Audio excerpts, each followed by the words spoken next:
Matt Miller, ESPN's draft analyst, what he saw from Shedeur Sanders and the offensive system that he ran in college at Colorado.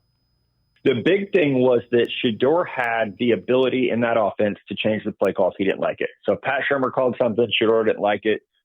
You're the head coach's son, you're the starting quarterback, you do whatever you want, basically. So he had a lot of freedom. This is just what I've been told by scouts who went through there. So he had that option. Now, with that, you hear that, you think, oh, that's great. You have a coach that really trusts his quarterback.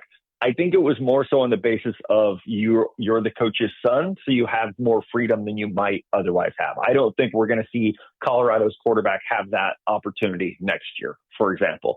I do think Pat Shurmur, NFL coach, like he's going to install, if he had his way, I think more pro-style concepts. But I do think it was a little bit limited. You know, he was only there for a year. How much time does he really have to get Shedeur and the rest of that offense up to speed? And I think you can see some of those criticisms on tape. You know, one of my big things about Shedeur, even before I talked to scouts about him, was, man, he's throwing to a lot of guys who are standing. Like, he's not throwing to a lot of receivers who are on the move.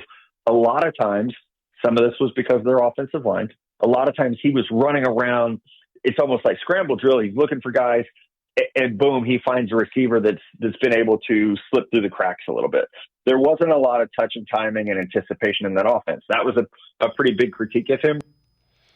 Now, that is a fair critique about the guy standing around and touch and timing relative to letting a guy change the plays. Might be because he's a smart quarterback and he sees something. So I don't know that I would equate that with being the coach's son.